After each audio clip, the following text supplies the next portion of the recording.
The welterweight division has been one of boxing's most popular over the years. Many of the sport's pound-for-pound kings made their name at welterweight.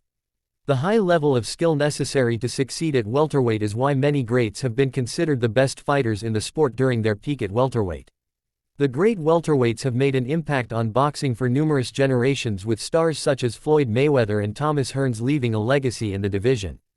1. Sugar Ray Robinson. Sugar Ray Robinson was undefeated for nearly a decade. Robinson had a killer instinct. Considered by many as the best boxer of all time, Sugar Ray Robinson held the welterweight title for 5 years. Robinson had a versatile offensive style. He could box, punch, brawl, and throw punches from unique angles.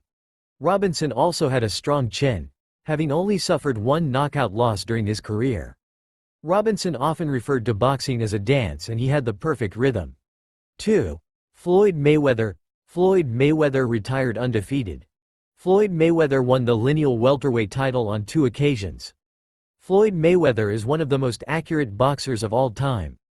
Mayweather had enough power to keep his opponent honest, but was fine simply working behind the jab and winning decisions. Mayweather is also one of the best defensive fighters ever. He's extremely elusive due to his footwork and timing. He also perfected the shoulder roll defensive stance. 3. Sugar Ray Leonard. Sugar Ray Leonard won world titles in 5 weight classes, including the undisputed welterweight title. Leonard had an exciting, fan-friendly style, quick combinations with lots of speed and power. Leonard's shoe shining, rapid-fire hooks and uppercuts became part of his signature style. Leonard also perfected the bolo punch, which he loved to use when he knew his opponent was in trouble. 4. Henry Armstrong. Henry Armstrong made over 15 defenses while welterweight champion. Armstrong was a high-pressure fighter who loved fighting in close quarters. Armstrong had a good jab, great body attack, and a strong chin. He didn't have one-punch knockout power, but often wore down his opponents through sheer aggression. 5. Fernell Whitaker. Fernell Whitaker had a legendary Hall of Fame career by sticking to one of boxing's primary agendas: hit and don't get hit. Whitaker often angered his and embarrassed his opponents because they were unable to hit him while he racked up points behind a great jab.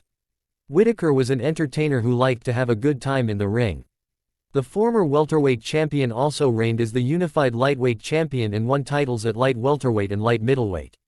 Whitaker is universally considered one of the best defensive fighters ever. Fernell Whitaker mastered the sweet science. 6. Felix Trinidad. A strong boxer, puncher, Felix Trinidad was welterweight champion for nearly a decade. Trinidad had a tremendous left hook. Trinidad produced several highlight reel knockouts with that punch. Trinidad also had a strong jab and a good body attack. Trinidad also kept a high guard, which made him difficult to hit sometimes.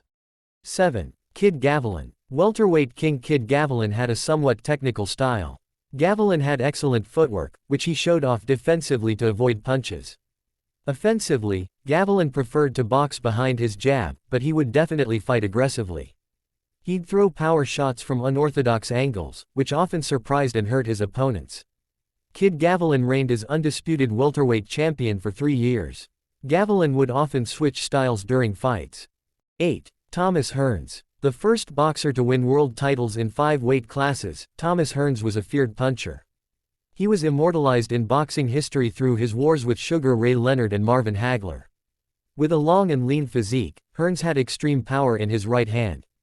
Hearns' 78-inch reach meant he always stayed in distance to land.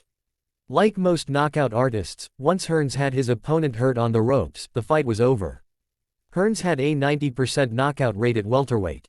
9. Emil Griffith. The former undisputed welterweight champion, Emil Griffith, was a slick boxer with great speed. Griffith was known for his combination punching. While Griffith didn't have a lot of power, his constant punch combinations often overwhelmed opponents. Griffith used lots of feints defensively and would often crouch down to avoid his opponent's punches. Griffith also won the middleweight and light middleweight championship. 10. Barney Ross. The child of Jewish immigrants, Barney Ross had a rough childhood growing up in the tough streets of Chicago and New York City. Ross used the pain of losing his father to gun violence as a child to become a boxer. Ross was a pressure fighter who could box, but was at his best when he dominated the middle of the ring. Ross was able to walk through shots because of his strong chin. Ross was never knocked out during his career, something that he took pride in. A two-time welterweight champion, Ross also won the light welterweight and lineal lightweight titles.